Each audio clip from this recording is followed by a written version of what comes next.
pessoal, eu sou a Poli Lucene e você está em mais um vídeo do Prof. Me Explica. Esse vídeo de agora é a segunda parte do sistema articular. Nós vamos estudar a articulação cartilagínea, que é dividida em sínfises e sincondroses, e também aquela articulação que dá maior mobilidade para o nosso corpo, que é a articulação sinovial. Na aula 1, nós estudamos o sistema articular de forma de conceitos e também na articulação fibrosa, que é dividida nas suturas e nas sindesmoses. Se você perdeu esse conteúdo, já clica aqui e assista ele aí para ficar por dentro do assunto. Antes da gente continuar, já se inscreve no canal, deixa seu like, ativa o sininho de notificações, compartilha esse conteúdo com mais alguém que vai poder também aí ser ajudado. O Prof. Me Explica é feito para isso, para ajudar vocês mesmo. Bora lá? Falando a respeito da articulação cartilagínea, nós observamos que o seu tecido de interposição é o tecido conjuntivo cartilaginoso. Ela é tida como primária ou sicondrose se houver pouco tecido conjuntivo cartilaginoso e secundária ou sínfise se esse tecido estiver disponível em grande quantidade. A articulação cartilagínea possui mobilidade intermediária entre as articulações fibrosa e sinovial. Ela não vai ser totalmente imóvel, mas também não vai ser totalmente móvel. Falando a respeito das articulações cartilagíneas primárias ou sincondroses, elas são constituídas basicamente de cartilagem hialina, possuem o caráter semimóvel e estão presentes, por exemplo, nas articulações cossocondrais da cavidade torácica anterior, conforme é mostrado em verde nessa imagem, e também nas placas epifisiárias e sincondroses presentes na base do crânio. A presença da articulação primária na cavidade torácica é importante, pois vai permitir a realização da expansão durante a inspiração e depois do retorno ao lugar a partir da expiração, auxiliando assim o músculo diafragma nos movimentos principais aí da respiração.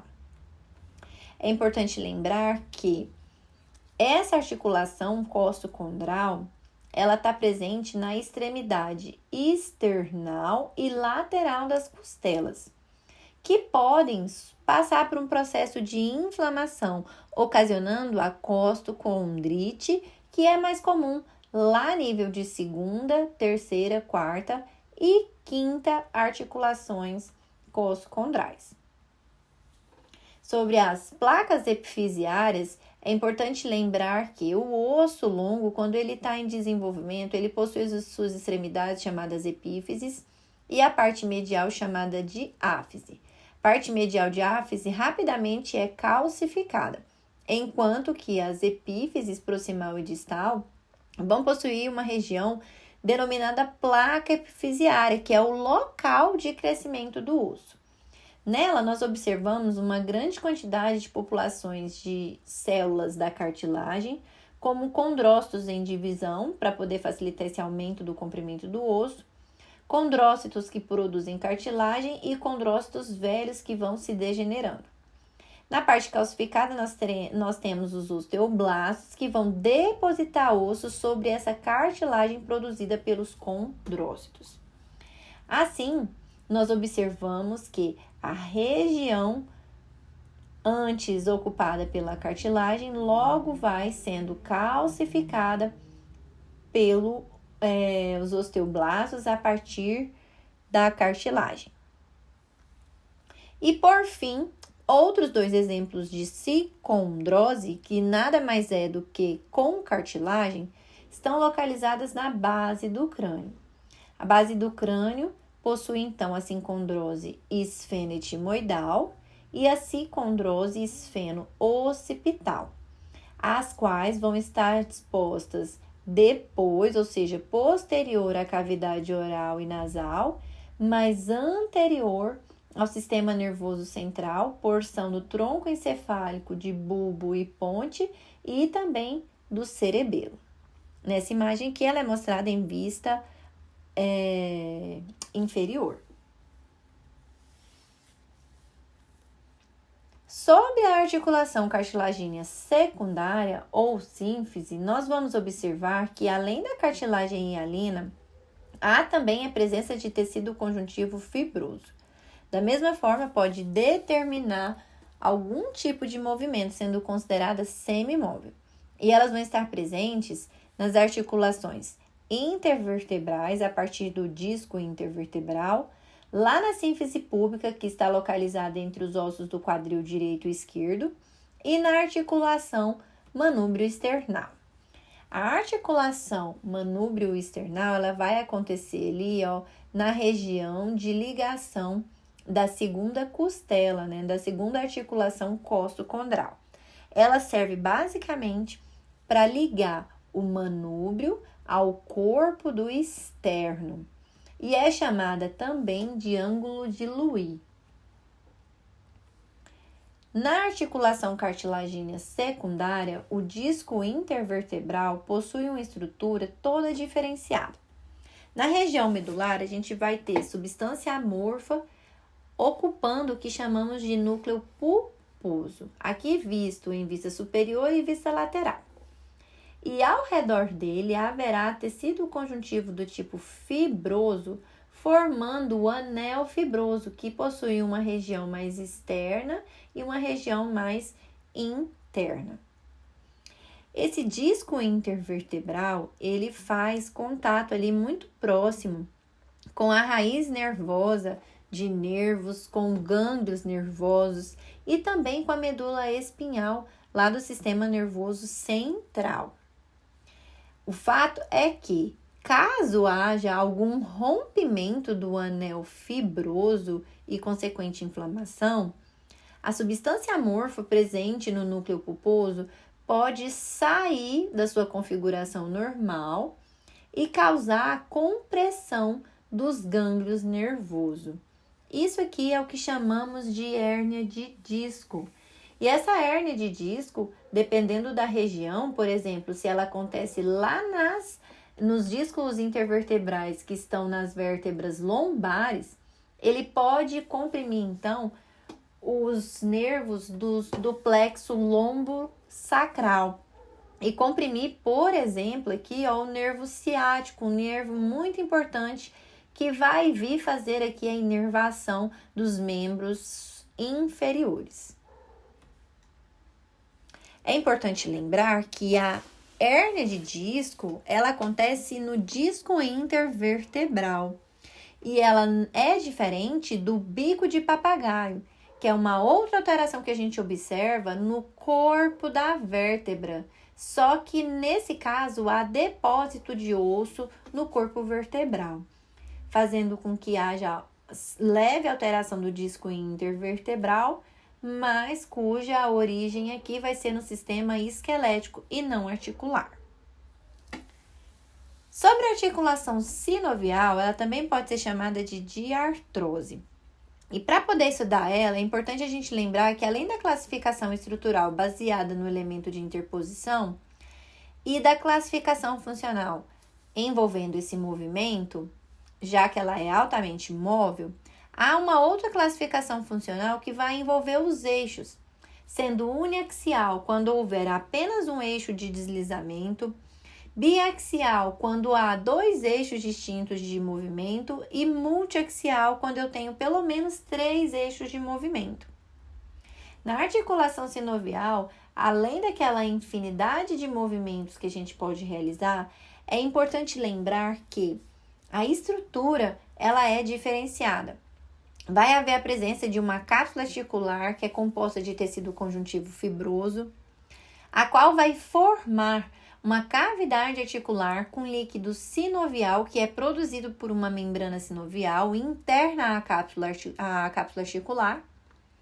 Entre os ossos que não vão manter contato direto, mas que estarão ali próximos uns dos outros, haverá uma face articular que possui como componente principal a cartilagem articular composta de cartilagem hialina e podem também ser observados os ligamentos intra-articulares e os meniscos. Aqui mostrando uma figura representativa de uma articulação do tipo sinovial, demonstrando aqui a medula óssea amarela encontrada no canal medular, o periósteo, que é uma membrana que protege o osso, mas que não vai estar dentro da articulação sinovial, o tecido ósseo, que pode ser esponjoso quando medular, e na periferia ou córtex do osso há a presença de osso compacto, a presença de ligamentos com a membrana sinovial, que vai ser responsável por produzir aquele líquido sinovial. O líquido sinovial vai ocupar a cavidade articular, a cartilagem articular sendo formada de cartilagem e hialina, e a cápsula articular, que vai estar sendo reforçada por ligamentos e protege da configuração a todo esse tipo de articulação. Essa articulação, como ela é altamente móvel, ela vai acontecer na articulação do ombro, do cotovelo, do quadril, do joelho, na articulação externo-clavicular, na articulação radiocarpal, na articulação tibio-fibular, fibular proximal e etc. Aqui mostrando, então, a articulação que a gente tem, que é externo-clavicular, e também uma outra articulação do tipo sinovial, que vai envolver dois importantes ossos, os ossos temporais e a mandíbula. Então, a articulação temporomandibular. Quando a pessoa tem alguma alteração aqui nesse nível, ela pode apresentar o distúrbio do bruxismo, que nós vamos ver lá no sistema muscular. Os meniscos são discos localizados dentro da articulação que vão ter o formato de semilua. Eles são compostos por tecido fibroso cartilaginoso, podem também ser chamados de discos intraarticulares, e a sua função é diminuir o impacto e melhorar o encaixe entre as faces articulares.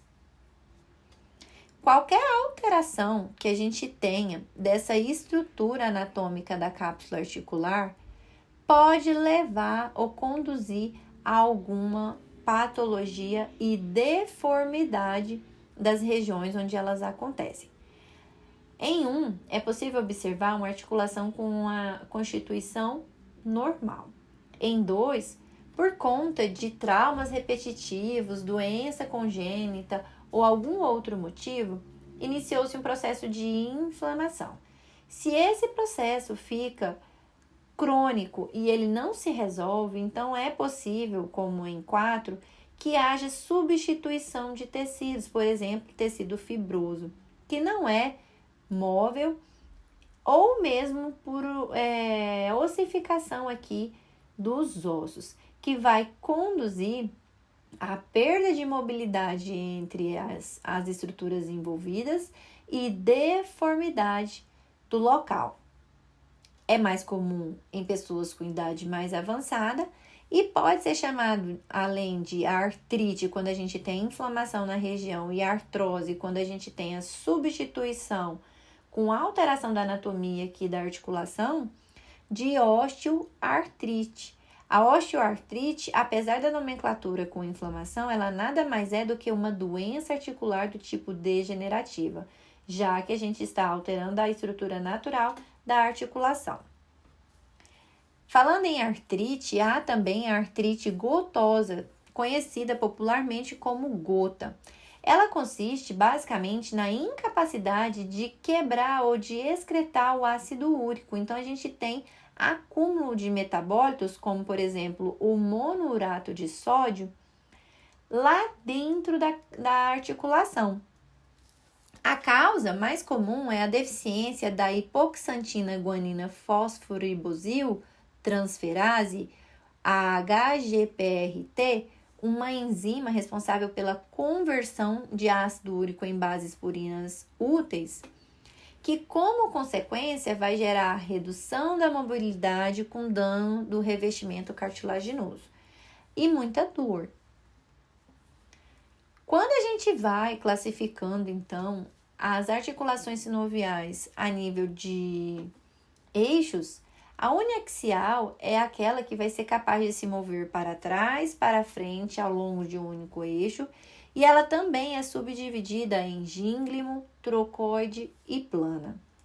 A biaxial, além de se movimentar em 2 eixos distintos, ela vai se dividir em condilar e selar. E a poliaxial ou multiaxial, ela é aquela articulação que é capaz de se mover ao longo de todos os 3 eixos.